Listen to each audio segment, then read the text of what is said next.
Hello ladies and gentlemen, welcome to another episode of DeepSeededGeek. I just realized I'm wearing a green shirt. This must look really weird. I bet you I'm just like a disembodied head right now. Does that work?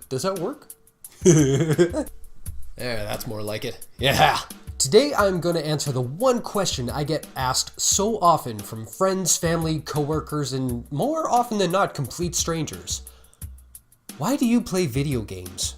I guess the easiest answer for me would be just to say, I like the stories. Like everything else in life, you tend to evolve from one thing to the next. You crawl, then you walk. You run, then you sprint. And for my creative side, it was no different. As kids, we go from storybooks and toys to hear and create our own stories. As we get a little older, we start to watch cartoons and primetime TV shows. From there, the next step is going to movies. And each one of them has their own unique way of telling a different story. And after watching so many movies, you start to get an urge, a craving for something a little more substantial. And funny enough, we always seem to go back to books as our means of getting that fix. But what's the next step after that? When you've come to a point where a world can be so vividly reproduced in the pages of a book, where the images, the characters, and the voices are all in your mind's eye, well, what's the next logical step from there? For me, it was to have the experience of being there, to be a part of the story, to shape it, to add my voice to the cast of characters. Imagine for a moment that you're watching your favorite movie or your favorite TV show. What would it feel like to be right there in the moment, living out those experiences with the characters you know and love? What if you could actually bear hug Kaylee from Firefly? Or what if you could sucker punch Joffrey from Game of Thrones? You know you want to. How amazing would it feel to be flying beside Luke Skywalker when he takes out the Death Star? Or how cool would it be for Morpheus to tell you, "You are the one." My voice doesn't go that low. In my time as a gamer, I've been a soldier who has saved his country countless times. I've been a gifted student who uses his abilities to defeat evil. A warrior from ancient times who slays dragons. A space marine who stops the destruction of the entire universe. A cowboy who wants nothing but redemption. A father who will stop at nothing to save his son.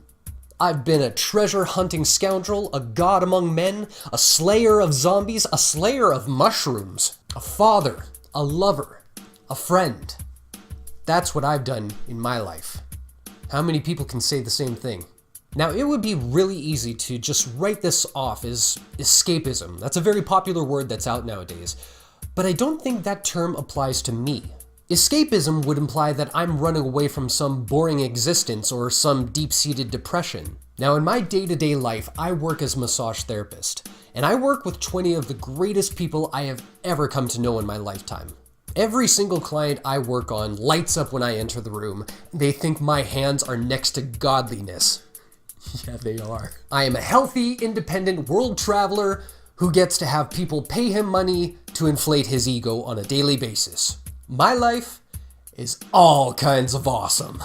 So, I'm sorry to say, escapism just doesn't fit the bill here. But there is an emotional tie that binds me to video games, and I believe this can be said for most gamers. Every game has a unique element that brings out an emotion within the player, be it happy or sad, rage or reflection.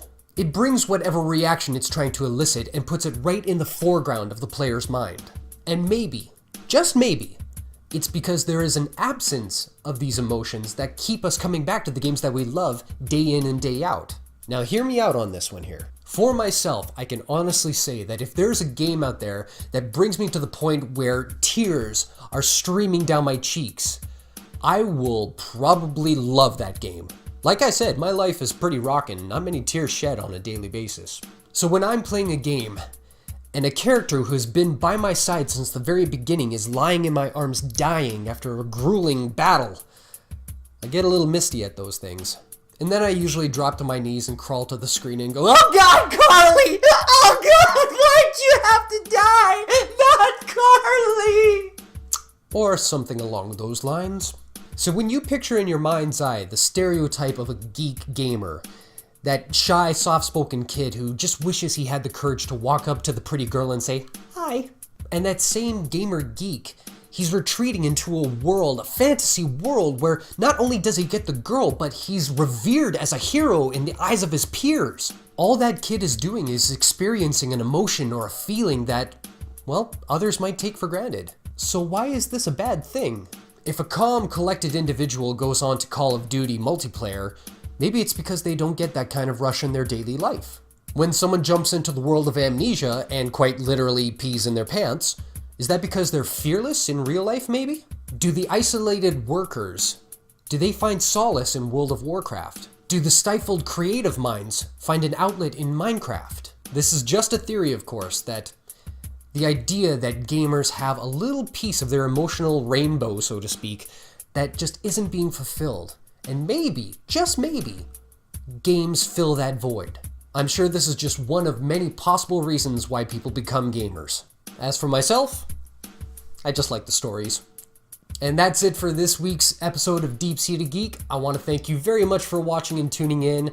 And I want to give a couple of shout outs. First of all, there was a subscriber of mine who was very kind to actually promote me a little bit in one of his latest videos.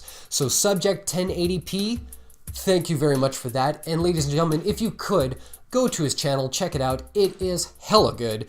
And if you like my stuff, you're gonna love his stuff. So I'm paying it forward. Subject 1080p, you rock, dude.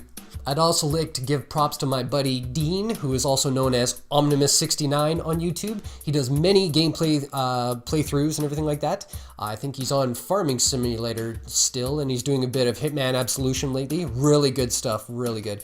And you'll see Dean with me next time when we do our Game of the Month. And with that, I'll close out by saying, if you like this video, indicate below. There's a little like button there. If you want to share this with some other folks, there's a share button for that too. You can post it on your Facebook page and everything. Subscribe up in the top channel there if you want to be updated on my new videos. They come out every Monday and Friday. And with that, we'll see you next time on Deep-Seeded Geek. Take care.